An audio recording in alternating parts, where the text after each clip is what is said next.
Hey team, this video is dedicated to one of the 7 firearm safety rules, rule number 4, which is identify your target beyond all doubt. We're going to take a closer look at it, and what it really pertains to is keeping you safe and everybody else safe around you when you are out stalking.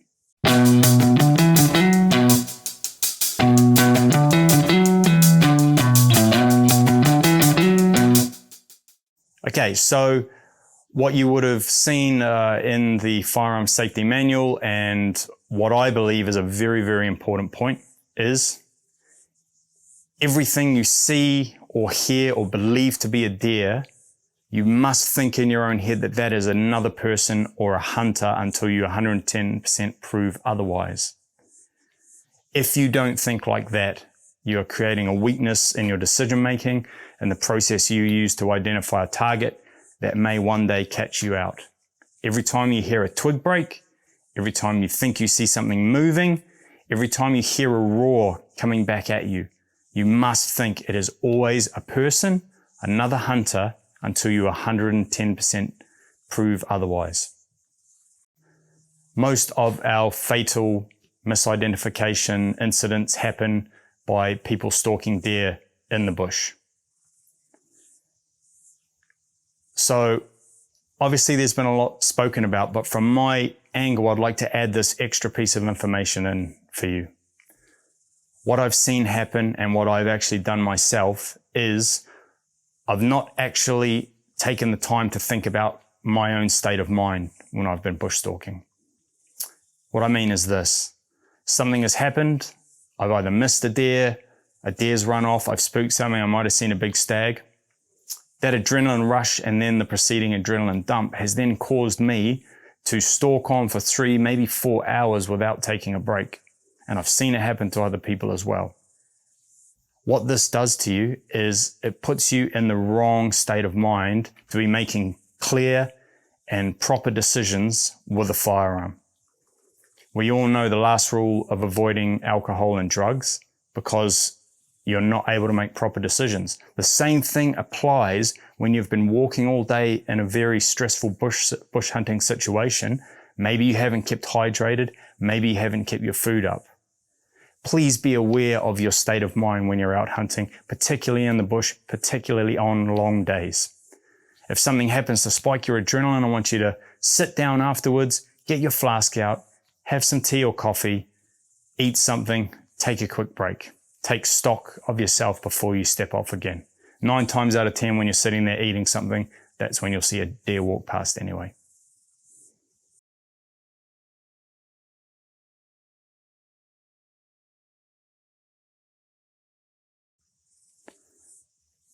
When we've analyzed the incidents that happen where people have misidentified another person as a deer and either injured them or in the worst cases killed them, the data is very clear. The majority of the cases are in the bush, people bush stalking deer. The majority of the cases are people that have been hunting quite a long time. They're not the new guys that everyone would talk about. They're not the people that got their license last month or in the last few years. They are experienced hunters. What can we learn from this? What can we look at that and say, what is the issue? Well, definitely one of the issues is complacency. The longer you've been hunting, if you have hunted with an error in the way you make decisions, if you've hunted with a process to identifying a target that has a weakness in it, like only firing at movement or firing at color, or not fully taking the time to identify your target, you have created a weakness in your decision making that can put you in that bad spot to make that terrible decision, that terrible life-changing decision which is going to affect a lot of families. Complacency, guys. You might be sat there and thinking, this will never happen to me. I would never do that. There are only idiots that do that. Straight away, you are making a mistake, in my opinion. By thinking like that, by having that slight arrogance, you are creating a situation where you may fool yourself into thinking you are not fallible. Every single one of us, myself included, can make mistakes. That's why you put these processes in place beforehand so that you don't get put in that spot and you don't make that tragic error. Complacency, guys. I'd like everyone across the board to take a look at themselves and think, every deer I've ever shot, did I 110% identify that target? And if you identify a little weakness in the way you are making your decisions, then you need to correct it. You need to correct it so that I'm safe out there, all the people around me are safe, you and your friends are safe when you're out in the hills hunting. It's also a good decision that when you're out in the wilds that you have responsible and reliable people around you, not just for that reason, but just for the bigger safety picture. Breaking down the ground before you step out on a hunt is a really good way to separate hunters and make sure that they don't bump into each other in a bush stalking situation.